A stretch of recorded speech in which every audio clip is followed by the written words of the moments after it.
Good morning guys. आप लोग का फर्स्ट लेसन कंप्लीट हो चुका है। कुछ बच्चों ने रिएक्शंस दिए हैं, कुछ बच्चों को कंप्लीट हुआ है क्वेश्चन आंसर। बाकी बहुत सारे बच्चों ने रिप्लाई नहीं दिया है, बहुत सारे बच्चों का क्वेश्चन आंसर नहीं बना है। तो जिन लोगों का नहीं बना है, मैंने जितने भी टॉपिक्स बताई है, मोस्ट ऑफ आपका उन्हीं सारे टॉपिक से आंसर है।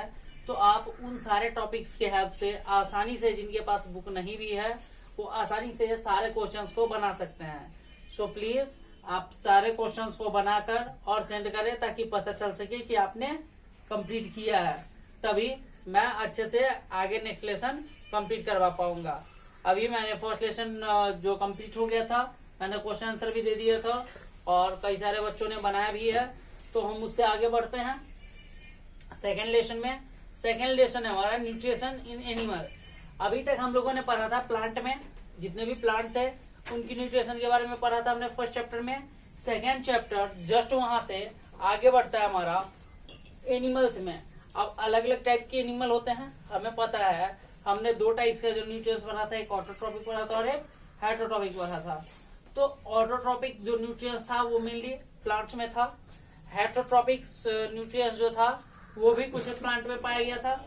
तो अगर न्यूट्रिएंट्स इन एनिमल की बात करें तो एनिमल जितने भी हैं वो किसकी कैटेगरी में आते हैं? सारे के सारे हेटरोट्रॉपिक्स में। कोई भी एनिमल ऑटोट्रॉपिक्स में नहीं आ सकते, क्योंकि अपना फूड कभी खुद से नहीं बना सकते। तो अगर एनिमल अपना फूड खुद से नहीं बनाएंगे तो ऐसी कंडीशंस में ये जरूर 100% श्योर है कि वो हेटरोट्रॉपिक्स होंगे। तो अगर हेटरोट्रॉपिक्स है तो इन्हें कहीं ना कहीं दूसरे एनिमल्स पे फूड के लिए डिपेंडेंट रहना पड़ता है। अब बात करें हम, तो कुछ एनिमल्स ऐसे होते हैं, अगर हम बात करें, हम फूड खाते हैं, अगर हम चावल खाते हैं, रोटी खाते हैं, तो ये सब जो हमारा राइस है, ब्रेड है, या फिर और भी कई सारे हैं, जैसे समोसे हैं, बर्गर है, ये सब क्या होते हैं? सॉलिड फॉर्म में होते हैं।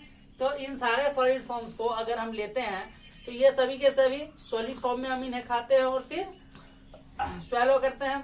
तो जो भी सॉलिड फॉर्म में हम न्यूट्रिएंट्स लेते हैं उन्हें हम लोग होलोजोइक न्यूट्रिएंट्स कहते हैं।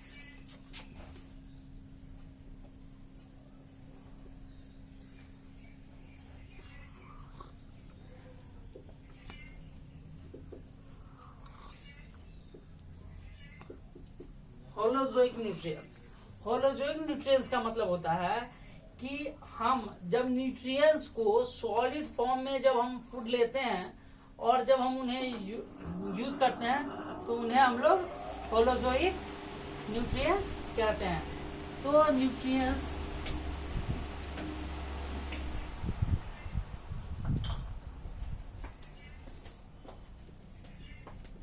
Take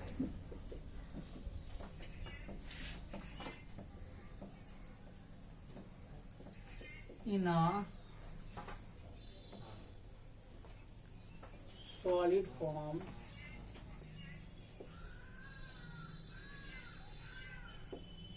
simple meaning nutrients which take in a solid form. जिन्हें हम लोग सॉलिड फॉर्म में जिन न्यूट्रिएंट्स को हम लोग लेते हैं उन्हें हम लोग होलोजोइक न्यूट्रिएंट्स कहते हैं।